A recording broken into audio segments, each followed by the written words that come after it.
YouTube, what is up, YouTube? It is your boy Finzo, back at it again with another podcast episode. And today, honestly, I am not going to have any topic of conversation with this podcast. I feel like I've taken a long time before making this podcast, and I am making it on the Friday that it's supposed to drop. So, this one will be a little bit of a doozy. This one will be having a conversation about love. And I know you're like, every episode seems to be about love. Well, usually I make episodes about self-love, self-awareness, self-values, so on and so forth. But I do want to get into a topic of conversation about how you could love others whilst loving yourself. So, without further ado, I hope you guys enjoy this podcast episode. Make sure you like, subscribe, and comment what more you would like to see. And if you are listening to this on Apple Podcasts and Spotify, drop me a 5-star rating. That will help the channel. But I don't want to yap you guys' ear off. Let's get into it. All right.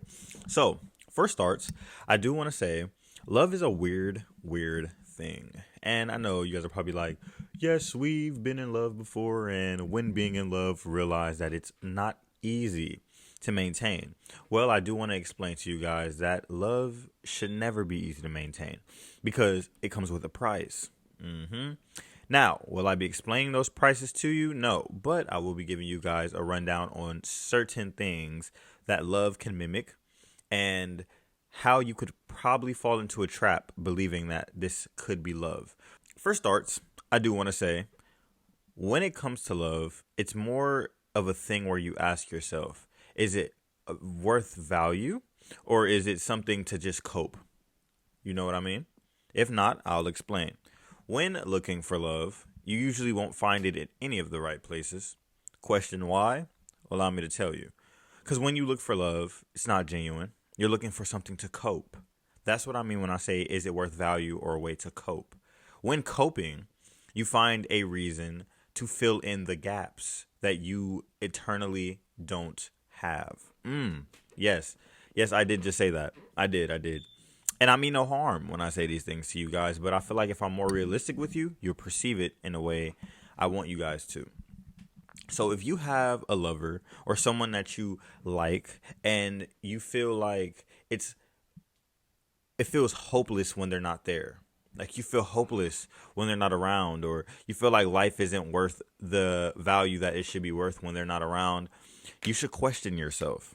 You should question what you value in this person specifically. Because then to give you a rundown on what love in your eyes is when it comes to them, right? Can I give you guys an example? Perfect.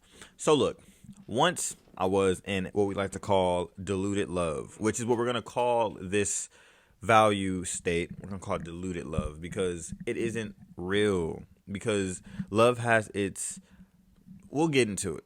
But I was in a deluded love state where I was with a person and me and this person had dealings for about 6 months. Now, throughout that 6 months, you build a bond, you build relationship, you build, expectation. And that's the key word right there. Expectation. That's where you go wrong. And I've realized it because you can create bounds, but when you create expectations, it's a whole different story. Now, with love, when creating expectation, you want to abide by those expectations, right? Right. But what happens when those expectations don't go as planned? You ever heard of a ship wrecking? That's what happens. The ship wrecks. Absolutely. It wrecks terribly, actually. And it makes you wonder, is this worth it? Well, we're gonna get into that. If I wanted to start off and be a dick about it, I'll say this. No, it's never worth it. It's never worth the stress, the pain of having expectations within a relationship. But when having expectations, you usually will get failed because expectations and boundaries aren't the same thing. Expectations is what you want to have in a relationship. And sometimes when you're in a deluded state of love, expectations can be outrageous to the point where they're non-existent. They probably can't happen the way that you want them to, but you still push towards them happening the way you want. You ever been there before? You ever been in a position where you wanted things to go well for your relationship and you had these expectations, not boundaries, but expectations that didn't fall through? What happened when that happened? Go ahead and comment down below. I know It happens. It happens to the best of us. Usually you have an expectation. It doesn't go as planned. And then you guys fall into this continuous loop of arguments, right? Why? Because you don't see eye to eye on the expectation. And I'm not saying all expectations are bad, but the reason why there's a separation between expectations and boundaries is because boundaries are what you set together. An expectation is what you have or what your partner would have, and you guys don't have a common ground of understanding on the expectation. So back to the story. I had an expectation in this relationship, and I'm perfectly fine with taking, accountability for my actions. This was an expectation of, because this girl had many friends, so many friends. And I was a guy who wasn't really into the whole thing where, I was cool with being, around her friends because they would be in our business. And instead of communicating that with her, I expected her to understand where I was coming from, but I didn't tell her what was going through my mind. You ever been in that situation? Or, all right, for the guys, your girl ever been mad at you? And then you wondering why she never tell you because she wants you to figure out yourself? Well, I did that to her because I thought that she could use the context clues of seeing me irritated all the time, so on and so forth. And I didn't want to have to be a burden. And that's what it felt like. I was being a burden when I was trying to show any type of expression that I wasn't comfortable in the situation that we were in. But I've learned that the solution to that is communicating, bro. It's as simple as that. If you want your expectation to be succeeded, you have to communicate. But then that creates what I call a boundary. Because when it's communicated, it's no longer an expectation. It's a boundary. So with that, I didn't communicate for some time, and I got fed up. So I went off. Absolutely blew the fucking roof off that place. Yes, I did. I told her and all her friends to fuck themselves. Do you know why? Because I was fed up with many times of me and her getting into arguments and then her running to tell her friends about the argument, right? Cool. And I get it.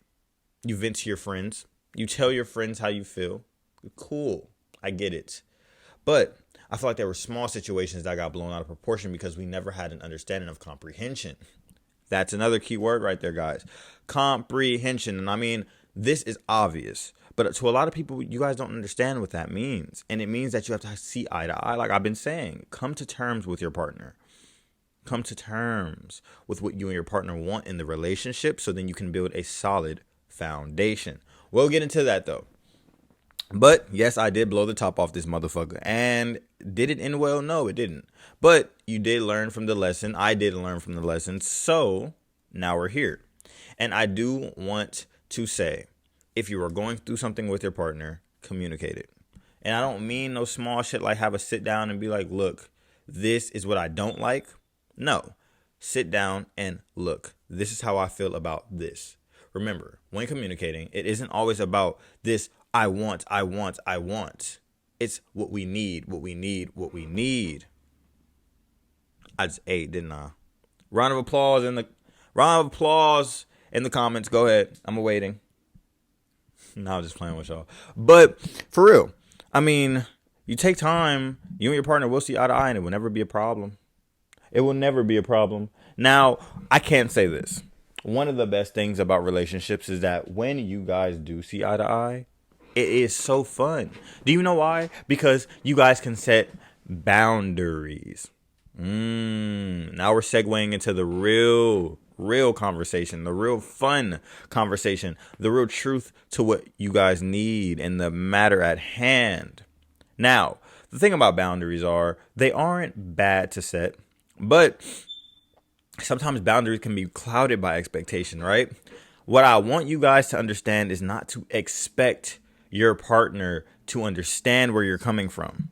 Not all the time, at least. And I know it would suck. It'd be like, oh, I just expressed what I want in this relationship, but they didn't comprehend what I was explaining because you expressed what you want. You didn't express what you guys need. A relationship is for both of you to feel comfort, you know? So, with that, I do want to explain this. when it comes to setting boundaries, sometimes it could be a little hard because you won't know what boundaries you need until you go through something. But the thing about that is, that's when it takes for both of you guys to be the bigger people, come to a conclusion together, and then set a bound based off that. Do you guys want an example? I'm going to give you an example. I want you to look at this. I was once in a situation where it was me and a person, right? And me and this girl, we had a very, very, very cool friendship, cool relationship. And the thing about it is, usually when you have a cool relationship and it starts off as a friendship, you expect it to stay in those bounds, right? Now, the thing about that was she had homies. Boom. So I think you guys know where this is going. When a girl has homies and you're her dude, it's kind of a little like, But thing about me is I'm rational. So I never was like, I don't want you to fuck with them niggas no more. Hanana. But I did say this, and I said it as a bound, expecting her to understand where I was coming from. I said, look, I'm perfectly fine with you having homies, but I want you to keep our relationship separated from the homies that you have, because, I mean, this girl will go vent to her homies about the shit that we go through. And I feel like it's been the same as the last thing I told y'all about, right? With the friends and how she would express it to them, and it wasn't even that big, but it got blown out of proportion because of the scenario and how it was expressed. Now, I asked, can she please keep it between me and her, because dudes have a different outlook on things. Now, to make a long story short, I want you to know that one of the dudes she was expressing this shit to was once my friend. What he tried to do was, once I broke up with her, he tried to get with her after. That right there is why, number one, I say do not trust that shit. I tell you that much. Do not trust that shit. I don't give a fuck. I don't give a fuck about none of that. Look, don't trust it, because these niggas be out for your bitch. I'm just saying, brother, man. I'm just saying. And if you would do watching this, just know it's usually a nigga out for your bitch. No cap. But back to what I was saying. I was confused because I asked her to keep it, between me and her. And the fact that she couldn't, she reaped the benefits. He ended up falling in love with her, and she didn't want him. She wanted me still, but I no longer wanted her because she couldn't abide by the rules. Now, the way that I expressed this was, hey, look, me and you have something that's extremely valuable to me, and I don't want it to be disrupted by other people's opinions. Guess what? She didn't give a fuck, because at the end of the day, she still went and tried to vent to niggas about us that were my homies. And guess what I told my bros? Stay out of my business. Not in a mean way, not in a way where I didn't want them to even help me, but more so in a way where I was like, look, I'm handling my relationship. And if you guys feel as if you need to step in, come talk to me. They were down with that, but she would take the initiative to continue to try to go talk to them about the relationship. Now, when they told her, Justin said, so on and so forth, she would dismiss what I said. Be like, it doesn't matter, because this is what I need. Now, selfishness is what can make a relationship crash.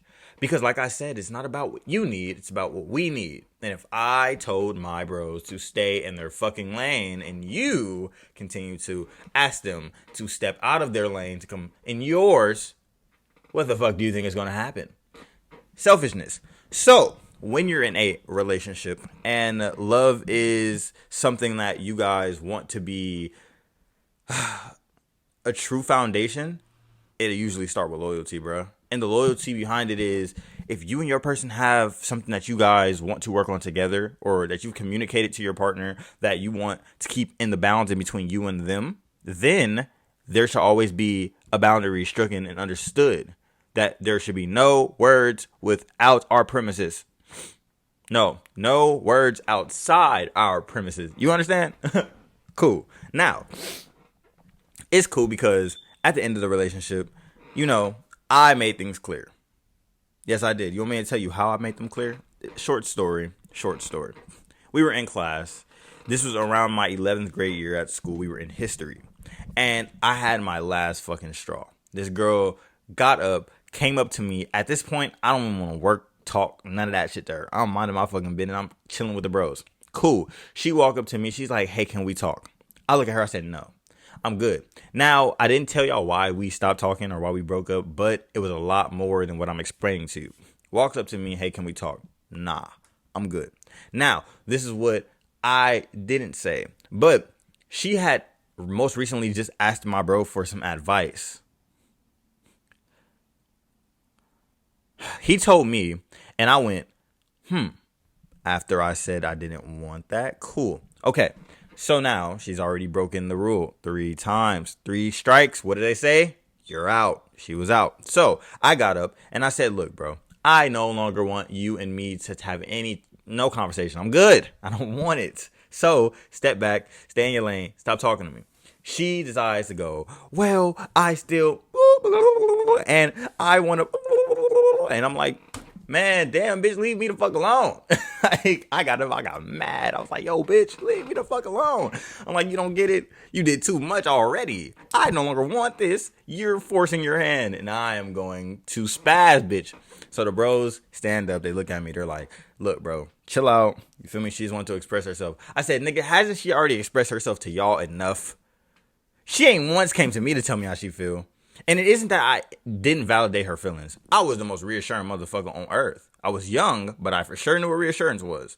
It was the thing was, whenever she told me how she felt, it was always felt as if it was targeting me or she was doing it for her own benefit. It was never for us. So, like I was saying, when your partner comes to you when they want something to change in the relationship, if they bring it upon you in a factor in which they want it to change for them, that's when you should take the initiative to question if they're doing it for themselves or for the relationship.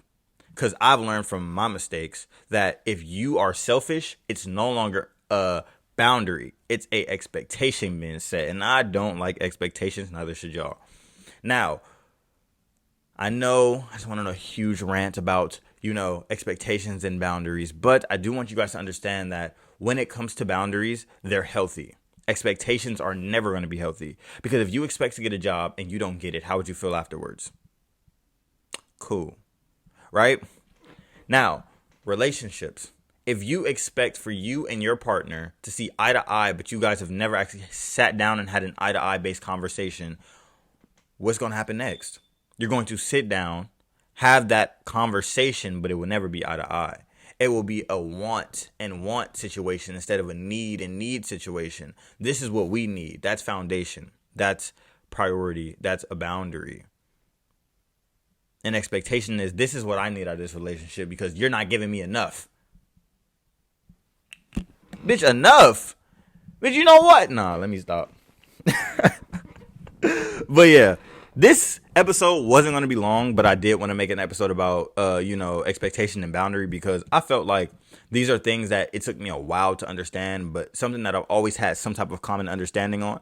And if I could somehow share it to you guys as my podcast channel, it would be perfect for me and you to learn how to upgrade our understandings and awarenesses together upon relationships. I have more relationship episodes coming too because I really feel like I'm in that bag right now where I'm in a very healthy relationship, and I would love to give you guys advice on how I keep my relationship as healthy as possible. Now, I will say this. If you guys argue, it's fine. But when you expect something more, then you will always go in a down trend. Now, if you guys argue and you talk about it and you gain a solution and you set boundaries, uptrend, because you guys have a common understanding. I think y'all get it now. I hope you enjoyed this podcast. And I hope you guys are ready for more podcasts to come soon because although it took me till today to make this, it's been boiling. I've been brewing this motherfucker in the pot because I didn't know what I wanted to drop. You feel me? So, yeah, go tap in with the Mo Valley reaction channel too. I've been dropping on that motherfucker every day. Shorty. So, without further ado, I hope you guys enjoyed. Make sure you drop a 5-star on Apple Podcast and Spotify Podcast. Like, subscribe, and comment if you're watching this on YouTube. And I love you guys. As always, it has been your boy Mo Valley Finzo. And I am out. Peace.